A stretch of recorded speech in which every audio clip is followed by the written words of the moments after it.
Toda doença está relacionada a um conflito traumático, inesperado e vivido em solidão que não foi ainda resolvido.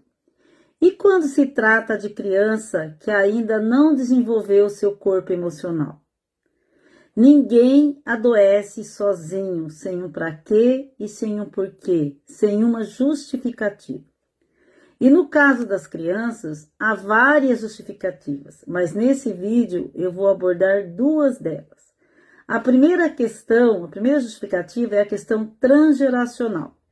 Quando a criança nasce, já vem enraizado no seu corpo vários conflitos, várias lembranças dos seus antepassados.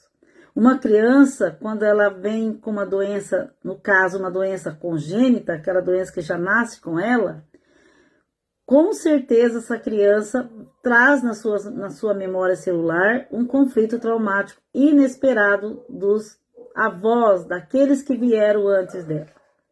Onde a gente vê um ser novo, um ser inteiro, sem nenhuma rasura, não é uma verdade. Quando a criança nasce, ela já traz sim experiências anteriores dos que vieram antes.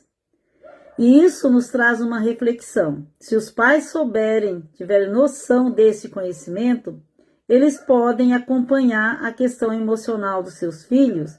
É como se fosse um guia para eles entenderem um pouquinho o porquê dessa doença, por que uma criança já nasce com uma doença, no caso das doenças congênitas. E isso vai ajudar muito os pais na questão de acompanhar a cura dessas crianças e entender que aquilo tem uma questão emocional que precisa ser olhada para saber como aconteceu tudo isso, da onde vem essa questão emocional que a criança traz. A segunda questão, é a questão que eu vou abordar agora, é a questão do espelhamento. O que quer dizer isso? Toda criança, ela espelha o seu meio ambiente familiar ou o seu meio ambiente escolar.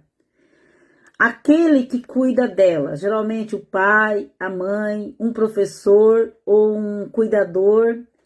A criança, como ela não tem a parte emocional desenvolvida, ela costuma espelhar aqueles que cuidam dela. Então, se na sua família ou naquele lar da criança, os pais estão vivendo conflitos emocionais, brigas constantes, desavenças, a criança começa a espelhar isso e isto passa a fazer parte dela, como se ela estivesse vivendo esse conflito emocional. E nesse caso, a criança passa a adoecer, a apresentar sintomas físicos e emocionais. Então, no caso daquelas crianças que logo que nascem já começam a se adoecer, tem muito a ver com essa questão do espelhamento daquele que está cuidando dela.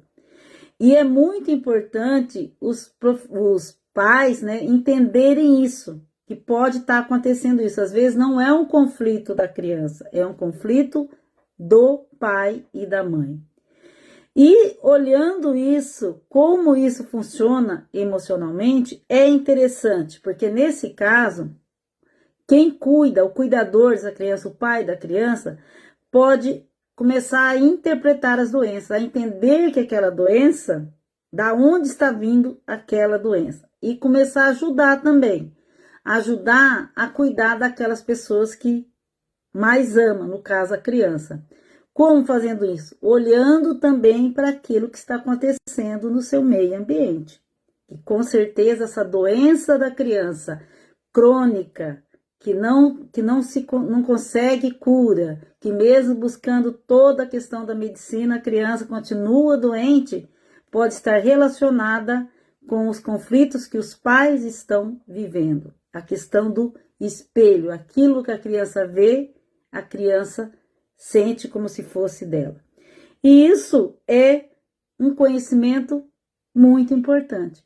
E onde entra a terapia de autocura nesse caso? A terapia de autocura, ela é uma ferramenta, ela é um método que ajuda as pessoas a encontrarem e a tratarem esses conflitos emocionais e a superar tudo isso. Quando a pessoa supera, trata, resolve essas questões emocionais, a cura do corpo acontece também. Porque, como a epigenética e a neurociência fala, toda doença ela tem uma questão emocional que precisa ser vista.